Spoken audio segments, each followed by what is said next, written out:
Bismillahirrahmanirrahim. Assalamualaikum warahmatullahi wabarakatuh.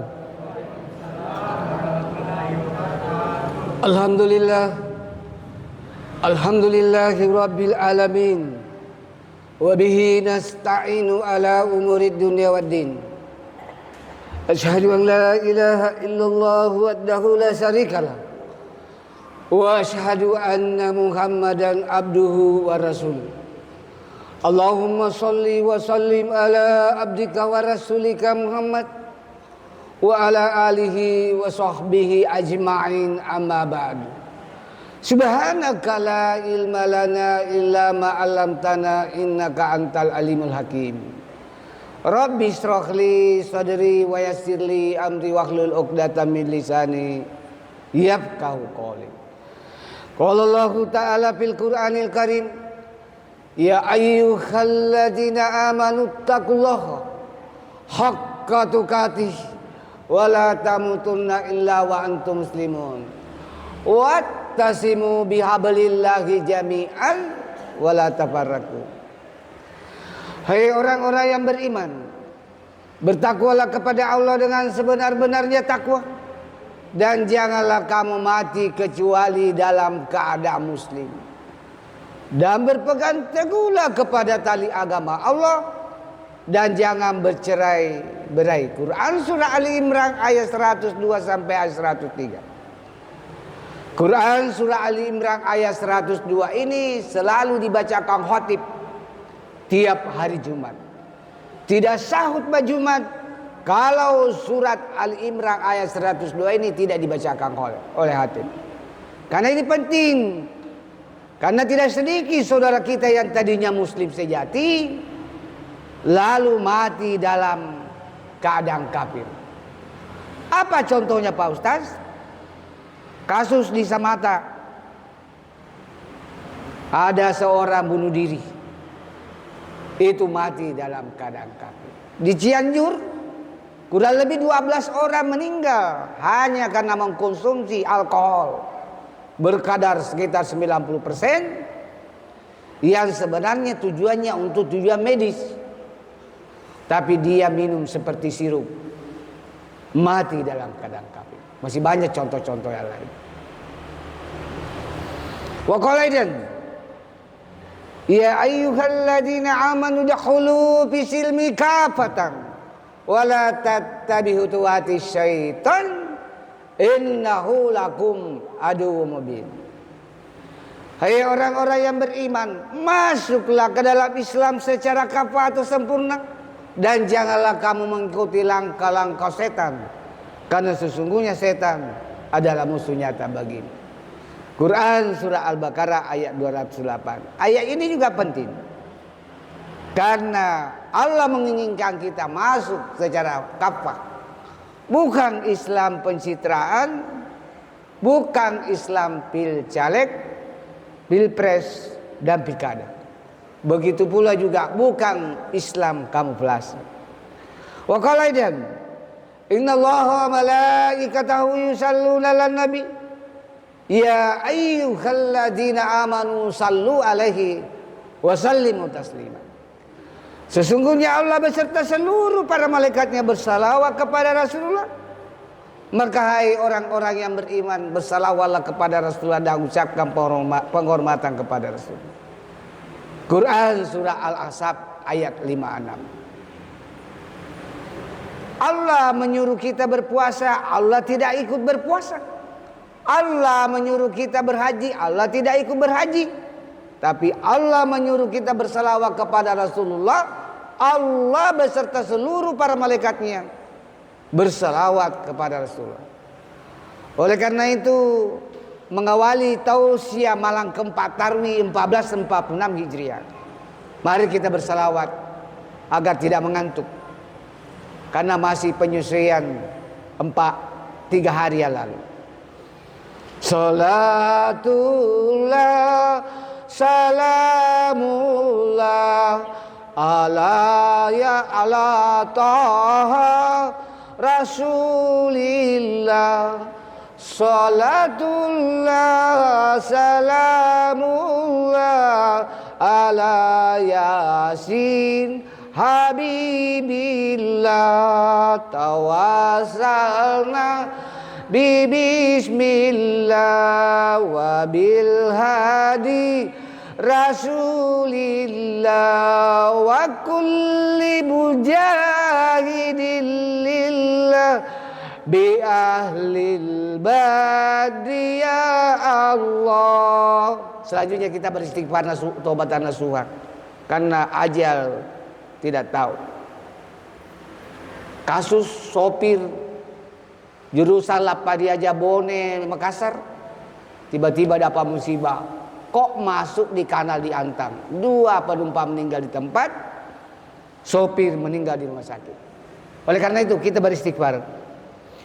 Astaghfirullah Rabbal baraya, astaghfirullah minal khataya, astaghfirullah Rabbal baraya, astaghfirullah minal khataya. Yang terakhir berzikir.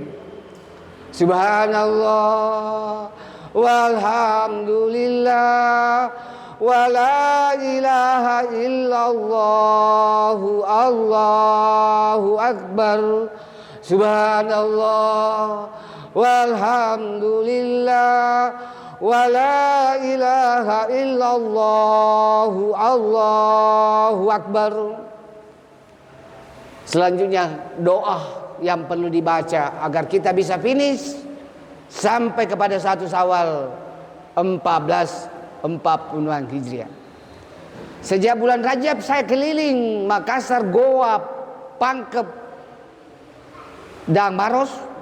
Banyak sekali bendera putih berkibar di rumah-rumah penduduk, yang berarti ada orang meninggal. Bahkan ada 1 hari lagi masuk puasa meninggal.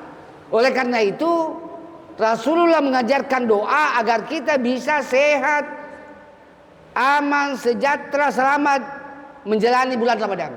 Sejak masuk Rajab Rasulullah mengajarkan doa, Allahumma barik lana fi Rajab wa Sya'bana wa ballighna Ramadana. Ya Allah, berkahilah hidup kami di bulan Rajab, Sya'ban, dan pertemukan bulan Ramadan. Perkuat lagi doanya doa Rasulullah. Allahumma ahillahu alaina bil yumni wal iman was salamati wal islam rabbi wa rabbukallah. Ya Allah, berilah kesehatan, kesejahteraan, keamanan, kekuatan di bulan suci Ramadan. Ini doa Rasulullah tersurat di hadis Imam Tirmizi dengan nomor hadis 3254. Jamaah tarawih Masjid Amanah Ende yang dimuliakan oleh Allah Subhanahu wa taala. Kita senantiasa bersyukur kehadiran Allah. Karena sampai malam gempa ini kita masih bernapas. Masih beri kekuatan, kesehatan, rahmat, hidayah oleh Allah Subhanahu wa taala. Kalau bukan faktor iman, susah melangkahkan kaki kita ke sini. Termasuk saya jauh, saya punya rumah di Malaysia, Malengkeri dan sekitarnya. 1 ujung utara, di sini 1 ujung selatan. Selawat dan taslim kita kirimkan kepada Nabiullah Nabi besar Muhammad SAW beserta para keluarga beliau, para sahabat dan para pengikut beliau yang senantiasa istiqomah melaksanakan berbagai syariat Islam berdasarkan Al-Quran dan As-Sunnah, hadis Rasulullah Muhammad SAW. Pada malam gempa ini izinkanlah saya menyampaikan tausiah dengan judul penyebab musibah menurut Al-Quran, bukan menurut BMKG atau perspektif ilmu pengetahuan dan teknologi. Mengapa judul ini saya angkat? Karena saya prihatin. Mungkin juga kita sama-sama prihatin. Di berbagai musibah di seluruh negara kesatuan Republik Indonesia melanda, Pak. Kita lihat sepanjang sejarah barusan Maros, kota Maros, dengan ketinggian di atas pusar air. Pangkep, kota Pangkep juga begitu. Banjir di mana-mana, tanah longsor di mana-mana, tanah bergerak, gunung berapi mengamuk. Korupsi semakin merajalela, itu juga musibah. Apa penyebabnya menurut Al-Quran? Buka surah Yasin ayat 19. Kemalangan, musibah, bencana yang menimpa kalian karena kalian telah bermaksiat dan melampaui batas ke Allah Subhanahu wa taala. Sekarang banyak yang ingkar terhadap ayat-ayat Allah. Kemalangan, musibah, bencana yang menimpa kalian karena banyaknya maksiat di tengah masyarakat. Apa contohnya, Pak? Sekarang pergaulan bebas dan seks bebas bukan lagi sesuatu yang memalukan di kalangan sebagian saudara kita. Budaya korupsi di kalangan pejabat bukan lagi sesuatu yang memalukan.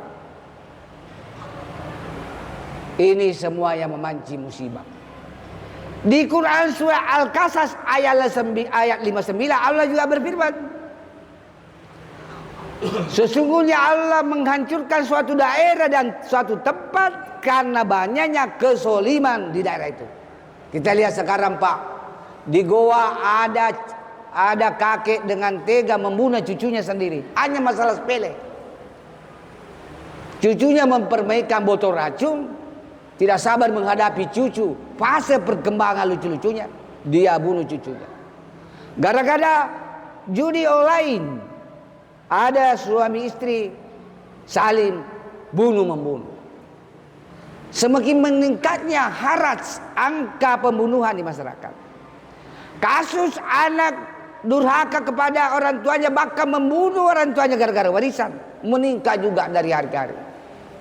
Begitu pula juga prostitusi meningkat dari hari ke hari.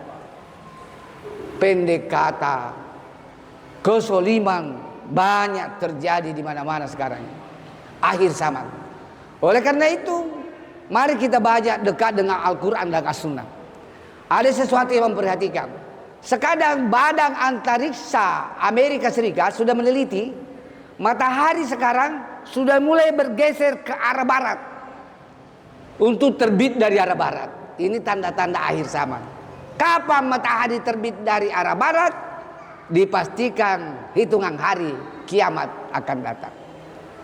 Apalagi kalau sudah muncul Dajjal kelas kakap, Imam Mahdi, munculnya binatang melata, runtuhnya Ka'bah. Hitungan hari dunia kiamat. Tapi kiamat kecil kita sudah kesana. Yang ketiga, surat Ar-Rum ayat 41. Rusaknya lingkungan di darat, di laut, di mana saja akibat ulah tangan manusia. Kasus pemagaran pinggir laut di Tangerang itu dalam rangka persiapan reklamasi pantai, Pak. Mengapa Jakarta sekarang terancam tenggelam? Karena semakin banyaknya reklamasi pantai, semakin banyaknya sampah dibuang ke laut, akhirnya air laut lari ke daratan. Ini berbahaya sama sekalian. Berikutnya, yang terakhir, Allah memperingatkan di surah Al-Baqarah ayat 15-16, "Walanabluwannakum bisyai'im minal khauf wal jub wa naqsim minal amwali wal anfusi was samarat." Allah sudah memperingatkan 15-16. Pasti kami uji kalian dengan kekurangan buah-buahan, kelaparan, kekurangan jiwa, kekurangan harta. Gembirakan orang yang sabar. Yaitu ketika ditimpa musibah dia berkata, qalu inna lillahi wa inna ilaihi rajiun. Kalau orang beriman ditimpa musibah itu ujian. Kalau orang kafir, orang kufur ditimpa musibah itu laknat. Sedangkan kalau orang antara beriman dengan kufur itu teguran. Oleh karena itu salah satu mencegah musibah dalam suatu tempat saudara, banyak beristighfar, taubatan nasuh. Indonesia sudah saatnya untuk tobat nasional dalam rangka mencegah berbagai musibah, dan musibah menguras dana APBN, khususnya dana anggaran bantuan sosial. Sekarang Pak, demi untuk menyelamatkan APBN, terbit Impres Instruksi Presiden nomor 1 tahun 2025 efisiensi anggaran di berbagai kementerian. Semoga tausiah yang singkat ini di malam keempat ada manfaatnya bagi diri saya, keluarga saya, dan kepada jemaah sekalian. Dan semoga bernilai ibadah ziarah di sisi Allah Subhanahu wa taala. Mohon maaf atas segala kehilapan dan kekurangan. Hadanallahu wa iyyakum ajmain. Wabillahi taufiq wal hidayah. Assalamualaikum warahmatullahi wabarakatuh.